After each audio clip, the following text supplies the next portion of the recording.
Maybe movies.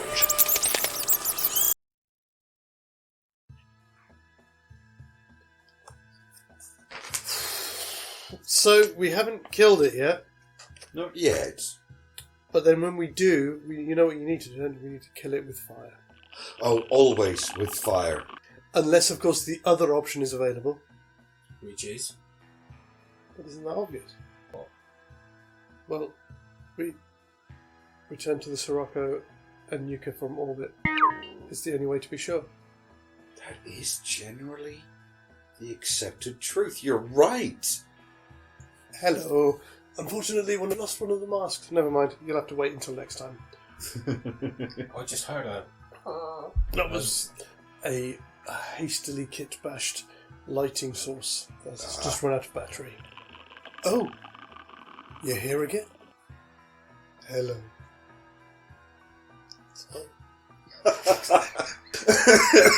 You've caught us. Dude! Dude, you are going to be appearing on To Catch a Predator if you keep up that shit. Let's hope not. Welcome back to Maybe Movies. Welcome back, and we are about to move into Act 3 of Fright Lot. We will do a shout out for Aaron's Games, who is one of our oldest supporters. Of course, yes. Good old Aaron. At the moment, he seems to be doing a lot of gameplay stuff. He also does a range of D&D live plays as well, at least one or two of which you may find my face in there somewhere.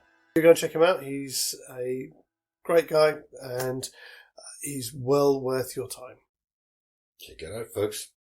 We are going to be picking this up from, I put it down as expected, with the door opening for them, through till Out of Time. I put down as the last one, which is the end of the film. More or less, except for the epilogue, of course. Oh, yes, of course. But yes, more or less, that is the way it goes. I named the first scene Welcome to Fright Night. Of course it would be. / Faith. This is a potential breaking point. Mm. So, obviously, Straker is not the one who's going to stride down the stairs. The big Straker who says you have to have faith, Mr. Vincent. Mm-hmm. Yeah. But it will be Barlow grasping that with his huge taloned hands as he rips the ineffectual cross from Peter Vincent's hand. Does he not just immediately just rip his throat out or something equally horrible? No. Is he enjoying himself too much? Yeah, he's enjoying himself too much. Something is going to happen that's going to make him stop. We can allow this because we haven't actually hit a... we've always found ways to work around a breakpoint, so we don't have to allow because movie as of yet. So, which will be what, though? Charley throws something like a vial of holy water That would work. at Barlow I mean, to stop him from doing so. Just very quickly, just to very quickly backtrack on our own newer narrative here. Has there been a moment, because obviously the vampire that Peter Vincent has seen is not the vampire that Charlie Brewster is expecting. So as of yet, in our new structure, we haven't allowed for the fact that has Peter told Charlie that there's more than one. In his confession scene, he would have said, Yeah. yes, because he does. He goes, yes, what do you want to know? I saw it. Yes. Oh, no, not him. Up on the... on the thing, yeah. And that's when Charlie twigs. Yeah. Fine. Yeah, so basically, as Barlow was about to swipe down, rip out Peter Vincent's throat, Charlie throws a bottle of holy water. Which calls back to the bit in the test when Peter Vincent says, I saw Father O'Malley, bless it myself, down at the thing. He wasn't lying when he said it. Yeah. Because he thought it was all a joke anyway. Yeah, exactly. Oh, lovely.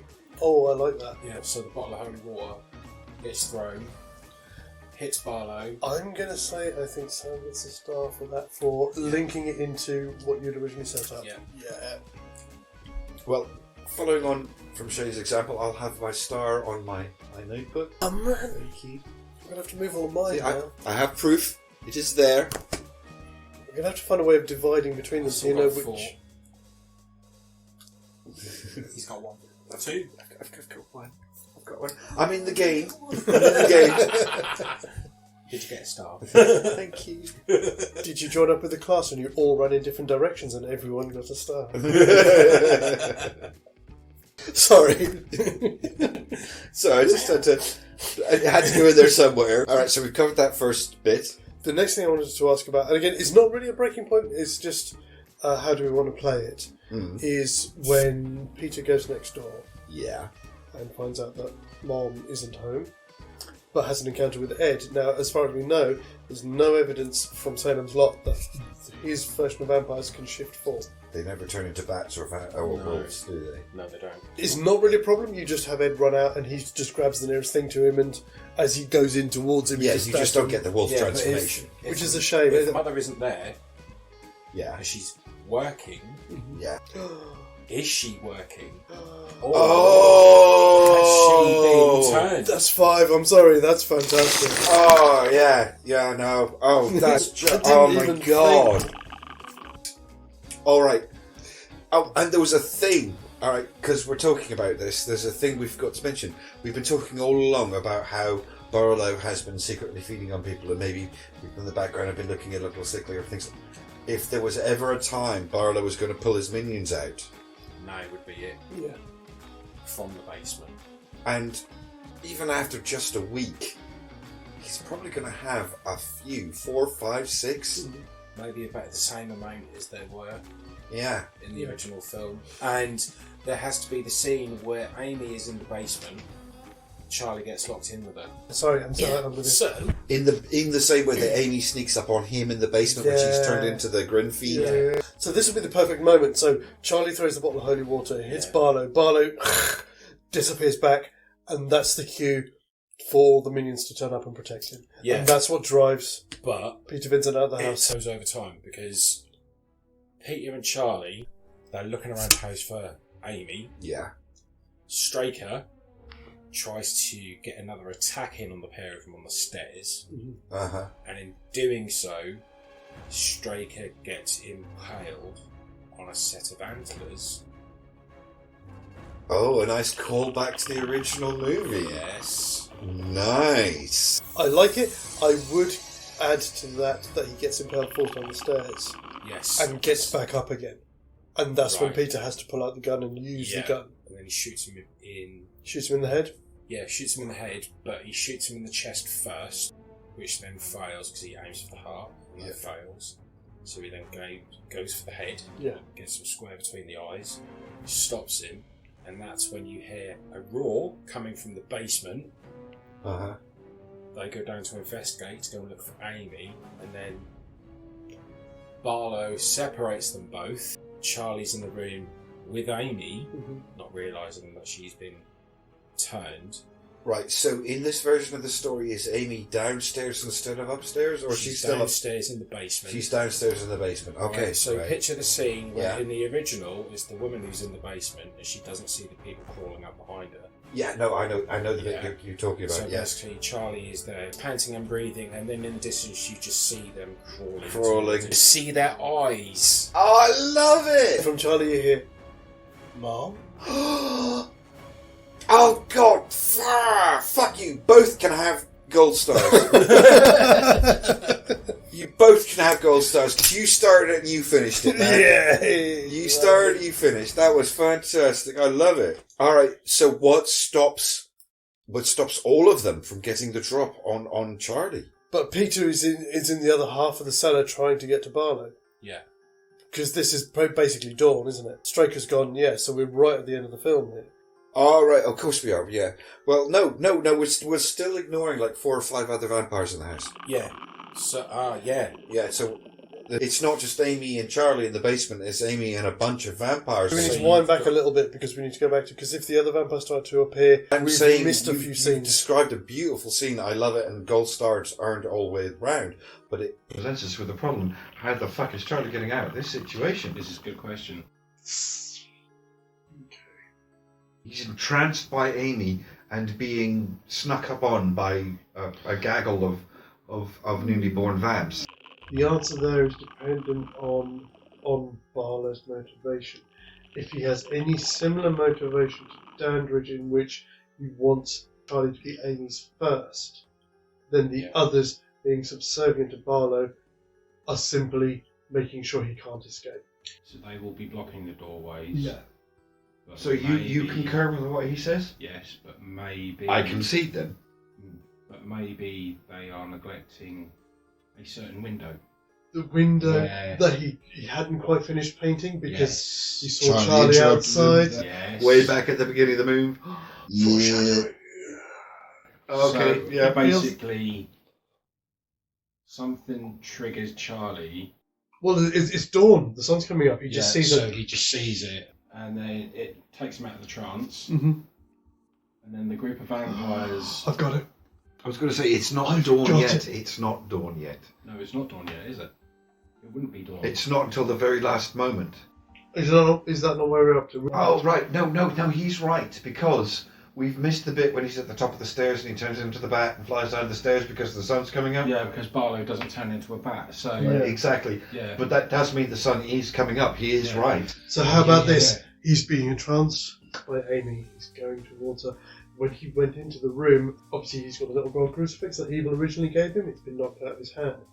Then there's a shaft of sunlight that just refracts through the window, hits the cross, And shines and on shines him. into Charlie's eyes. Into And Charlie's that's- eyes. And that's what breaks. Oh, that's nice. Yes. Yeah, so basically... The power of Christ compels you. Exactly. So it's at that point when Charlie realises the sun is up and he has something in his hand. Doesn't even have to be. Well, he's no, in a because basement this full is- of this junk. is He when can just we grab need- something off the floor and throw it at the We window. need Peter Vincent to do something at this Yeah. point, don't we? I think Peter's on the other side with just him and Barlow. Barlow's had to retreat to his coffin because he knows it's sun up. Yeah. So this is the bit where he's trying to break into his coffin to stake him. Ah, right. So Yeah, let's of cut course. to Peter Uh-huh. and Barlow. Yeah. Barlow's in the coffin. Exactly like it is in Fright Night. He gets the coffin Yeah. open. He stakes him but misses the heart, which causes Barlow to do the whole Dracula up out the coffin. Yeah. Yeah.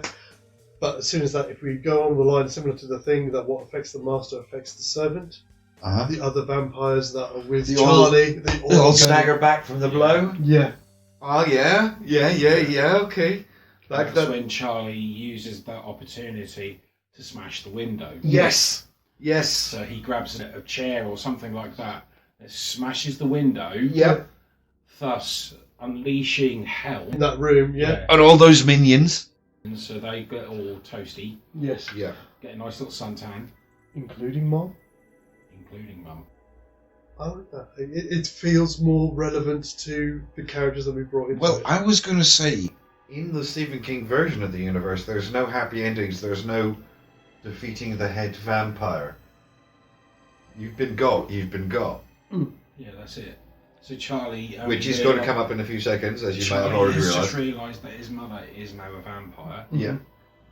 So So maybe therefore- she's the one with the huge devil mouth. No. Ooh. Seductive Amy, but Mom with the Yeah. huge devil mouth. Yeah.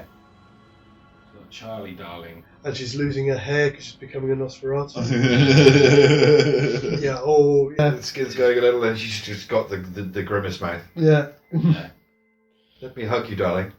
This is terrible. Oh my god. This is going to be so hard to choose at the end. We've got Peter Vincent now is trapped on the other side with Barlow. He's trying to find a way to kill Barlow. Because obviously he missed with the stake. Yes. So to try and add a moment of levity to the end of the film, Uh-huh. kind of more in line with Tom Holland's original. Uh-huh. Peter Vincent, he's tried to stake Barlow, he's missed the heart. He's just leapt out of his coffin and he's coming for him. Yeah. He's dropped his case somewhere, he doesn't know where it is, he kind of fumbles around in his pocket. The only thing he finds is his pistol. He takes a shot, he misses, it ricochets off something, smashes a window. Ah, Nice. good call. That is nice. Also, calling back to the original, Barlow doesn't speak throughout this, but at that point, the bit when he misses the heart and he springs up, you can have that.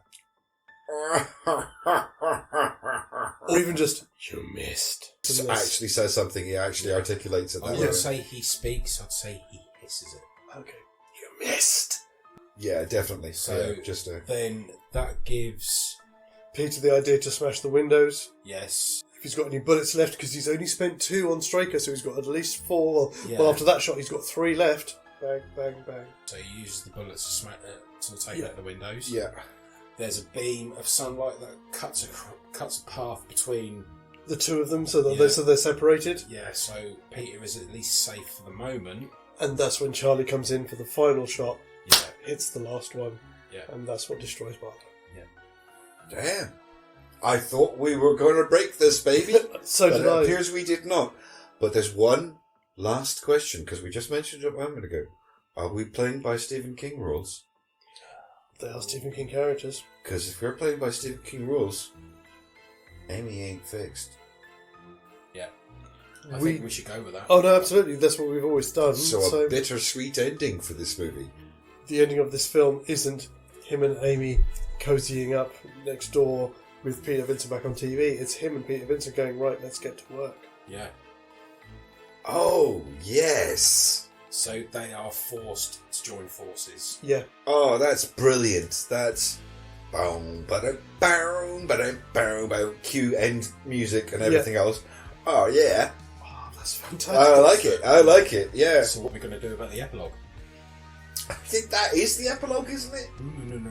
You got to think about it. Oh, what with Ed? There's because we didn't actually see Ed getting killed. We do see it getting killed like in this, but the question is, when you remove the stake, do they come back? That is the thing, because Peter does remove the stake. Also, you've got to think about all the other high-powered people in office that have been turned. No, because that's not nearly the end of the vampires, is it? No, it's not. No, but it could be the end of a certain more prominent vampire, because let's face it. Yeah, it's the end of Barlow, but it's not the end of the vampires, is it? No, but, I mean, out of all the people that were in the basement, who survived? Is it Charlie's mother? Does she come back? Is it Amy? For a sense of closure, Yeah. in the film, Amy and Charlie's mum are killed in the basement. I think if it's going to be anyone, it's going to be Ed, because he's the only prominent character in the story that we see get turned. Yeah. And he gets the stake taken out. So Yeah, there's... right, so, epilogue is going to be Charlie and Peter hunting down Ed, but where? If you want to put an epilogue in, so obviously we get the end of the film where we see, as I said, the 2 of them getting ready to go and hunt. We maybe, as an epilogue, see them catching, I don't know, somebody in the mayor's office, and they stake them. And as they leave the building, there's just another room within the town hall, and you just say, "Oh, you're so cool, Brewster." You think you've got the head. I've been here all along. Oh, right. I kind of get it. It's like, yeah, no, you think they've been hunting them, but I've been hunting you. Yeah. I'm letting you hunt them so I can learn how to hunt you. Oh, yeah, no, that's a good one. Yeah? I like that. Alright, I'll take one.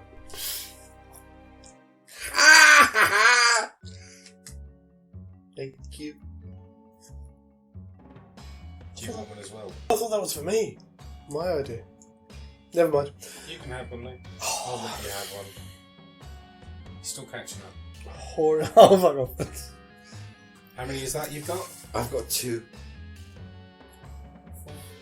Still not 6, though, is it? Yeah, but I've already had 6. That's last month, mate. Whatever. By some kind of strange miracle, we have made it to the end of Fright Lot. We haven't broken it, and we have a much darker, more sinister, and a lot more work for Charlie and Peter to be doing. Which, consider at the time, I'm sure the actors themselves would have appreciated the work for a sequel. Yeah, possibly. Oh, so that means if we ever do Fright Night 2, do we do Fright Night 2 or our Fright Night 2?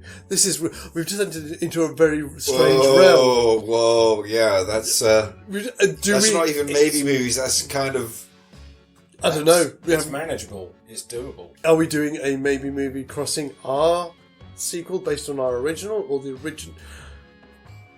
If you have any ideas on what that show might be called, then please let us know in the comments below. Please do, we'd like to know.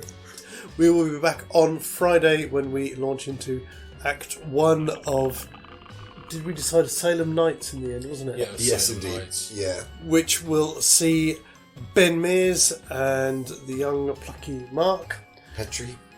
Petrie, is that his name? Mark Petrie. Brilliant. Facing off against Jerry Dandridge and Billy Cole. Until then, have a great couple of days, and we'll see you soon. Goodbye now. And as always, guys, TTFN. Super genius. Ba ba ba ba ba ba ba ba ba ba ba ba ba ba.